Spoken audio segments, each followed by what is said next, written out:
Aujourd'hui, j'ai pas trop envie de rire. J'en ai marre. Vous allez me dire, mais meuf, en même temps, le but du podcast, c'est un peu de pouvoir dire qu'on en a marre. Même pas un peu, c'est de pouvoir entièrement dire j'en ai marre. Et c'est marrant parce qu'on nous apprend tellement, nous les filles, à garder la colère à l'intérieur comme ça. Pourtant, il y a cette vision de la féministe qui est hyper en colère, et nous, on n'arrête pas de dire non, mais en fait, on est gentil, en fait, t'inquiète, je veux pas te péter la gueule, t'inquiète. Et on rassure les gens comme ça, qui sont persuadés qu'on veut les détruire. Et là, je suis en mode, bah, tu sais quoi, si t'es tellement persuadé que je veux te défoncer la gueule, et bah, tu sais quoi, je vais maintenant rentrer dans ce personnage-là, de la meuf en colère qui a envie de te défoncer la gueule. Bref, c'était une aparté. C'était une aparté. Mis à part ça, en général, on apprend quand même aux filles qu'il faut garder la colère à l'intérieur. Genre imagine, tu vois, deux gamines en train de se gueuler dessus dans la cour de récré. Souvent, on va plus leur dire « Non, mais la réponse, ce n'est pas la colère. Il faut discuter. » Mais souvent, les mecs, enfin les petits garçons, quand ils se battent et tout, moi je me souviens à l'école, il y avait tout un cercle en mode « Baston, baston, baston !» On laisse la colère, on laisse la violence sortir. Et nous, on accumule un peu ça à l'intérieur, et ensuite quand ça sort, ça dérange. Parce que c'est pas normal, entre guillemets, on n'a pas l'habitude de voir ça, et quand ça persiste dans le temps, ça fait peur en fait. La colère des femmes fait peur.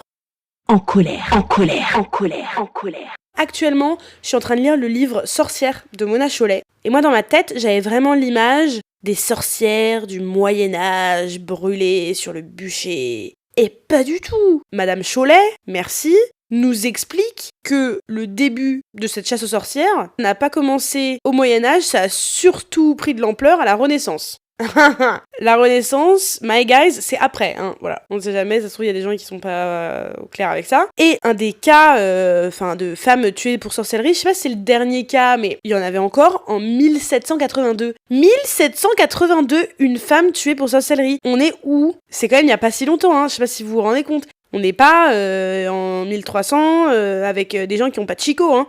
Je suis ahurie qu'on soit même pas au courant de quand était réellement la chasse aux sorcières et de ce qui se passait réellement. C'est-à-dire qu'elle nous apprend tellement de faits, de choses concrètes, et t'es en mode mais pourquoi on n'en a pas parlé? On sait que ça s'est passé, mais pourquoi on n'a pas plus de détails? Tout ce qu'elle raconte atteste surtout que la haine des femmes est ancrée dans l'histoire. Parce qu'en fait, la chasse aux sorcières, c'était pas tellement une chasse aux sorcières, c'est une chasse aux femmes.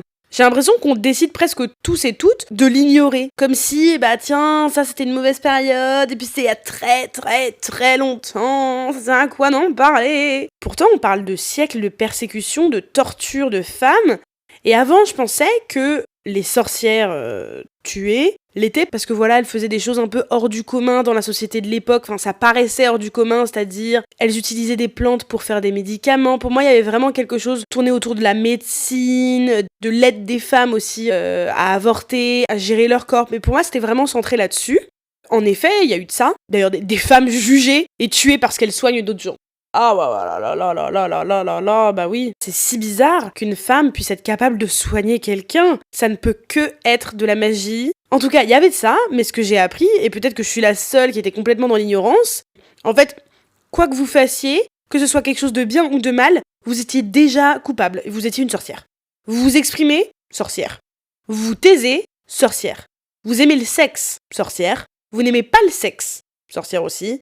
Vous avez une marque sur la peau, sorcière, c'est une marque du diable, hein, faut le savoir, forcément.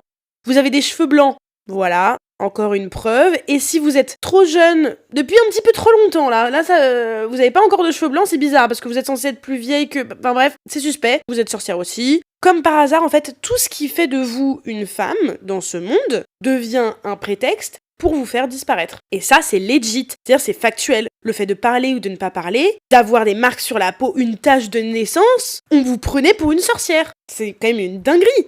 Vous pensez par vous-même, impossible, sorcière. Vous avez vos propres envies, tu te prends pour qui, sorcière. Vous n'allez pas assez à l'église. Ça veut forcément dire du coup que vous êtes en train de passer votre temps à baiser le diable. Oui, il y avait un gros truc autour de la sorcière baise le diable. Mais à proprement parler, c'est la pute du diable. Et d'ailleurs, ce que Mona Chollet explique, c'est que on voulait juger les femmes en disant tiens, c'est des sorcières parce qu'en fait elles n'obéissent à personne. Comme c'était trop terrifiant et insensé de se dire qu'une femme n'allait obéir à personne, il fallait forcément dans l'imaginaire collectif qu'elle obéisse quand même à quelqu'un et quand même à un homme. Donc si c'est pas l'église, si c'est pas le mari, c'est le diable. Bah oui, voilà, ça a du sens. Ils allaient bien à l'époque. Je pense que s'ils avaient fait un petit peu de thérapie, on n'en serait pas là. Je reviens à mes moutons. Vous n'allez pas à l'église, donc vous baisez le diable. Vous allez trop à l'église, bah ça veut dire que vous avez quelque chose à vous reprocher, c'est bizarre. Pourquoi tu vas autant de fois à l'église? Chelou, on voit clair dans ton jeu, t'essayes de te faire un petit peu une couverture. Allez hop, diable, sorcière, bref, va crever quoi. Vous soignez des gens, bah c'est une potion maléfique. Comment ça tu soignes? Il y a seulement Dieu qui peut soigner des gens, ou sinon des hommes, ok? Mais toi là, no way. Par contre, si vous ne soignez pas des gens, bah ça veut dire que vous voulez voir des gens mourir. Vous leur jetez des sorts. Donc, sorcière. Vous dansez, bah ça c'est satanique. Elle essaye d'appeler le diable pour l'emmener dans son lit, forcément. Vous flottez dans l'eau, vous êtes une sorcière, vous coulez et vous vous noyez dans l'eau. Eh ben mince, c'était pas une sorcière, mais bon, une femme en moins, c'est pas bien grave. Oui, parce que à l'époque, il y avait l'épreuve de l'eau. Tuto très simple, DIY, comment trouver la sorcière. Il suffit d'attacher une femme et hop, on la plonge dans l'eau et on voit ce qui se passe. Voilà, minuteur, let's go. Et du coup, si elle coule, bah c'est pas une sorcière, mais elle est morte parce que du coup elle s'est noyée. Et si elle flotte, pour une raison X ou Y, bah c'est une sorcière. Et du coup, on finit par la tuer. Donc dans tous les cas, la femme meurt. Et sinon aussi, bon ça vous le savez, il y avait le bûcher, voilà. Et si la femme pleurait quand on la brûlait vivante, littéralement, devant une foule entière d'hommes, de femmes et d'enfants qui viennent voir la sorcière brûler, cette grosse connasse là, bah si vous pleurez, c'est faux. Elle a pas vraiment mal. Elle essaye de vous faire croire qu'elle a mal pour que vous la tuez pas. Donc c'est comme je l'ai dit au début, ça a jamais été la chasse aux sorcières. C'est tout bonnement la chasse aux femmes. Pourquoi on le dit pas comme ça? C'est parce qu'il y a des types qui étaient là en mode oui, c'est des sorcières. Je m'en fous du surnom que tu donnais aux femmes à l'époque. Le fait est que là, vous tuez des femmes parce que c'est des femmes, parce qu'elles pensent, parce qu'elles parlent, parce qu'elles existent. Et puis c'était pas seulement la mort, c'était le viol, la torture, le démembrement, l'immolation et la mort. C'était plus que simplement détruire leur corps, c'est détruire qui elles sont. Des générations et des générations de femmes. Et Mona Chollet en parle dans son livre, elle dit qu'à un moment il y avait un village où ils avaient tué tellement de femmes qu'à un moment il n'y avait plus qu'une seule femme vivante, il n'y avait plus de femmes. Et c'est comme là maintenant je suis en train de penser au nombre de féminicides qu'il y a tous les jours en France. Et après peut-être le président qui est en mode ouais mais le réarmement démographique, mais va te faire cuire le cul en fait. Déjà peut-être arrête de nous buter, peut-être qu'on peut commencer par là. Tu m'étonnes qu'il y a plus de gens qui naissent, si vous tuez toutes les femmes ça va être compliqué hein. Bref, je vous ai parlé du coup des taches sur la peau qui pouvaient être considérées comme une preuve de sorcellerie. Bien sûr, les messieurs n'étaient pas dans le lot. Ça n'impliquait pas tous ces hommes qui avaient des taches de rousseur, des grains de beauté, des cicatrices, des taches de vieillesse, les vieux croutons avec leurs cheveux blancs, non, avec leurs gros pifs. Non, ça c'est réservé aux femmes. C'est juste pour elles. Et alors, vous allez me dire, mais qu'en est-il des sorciers?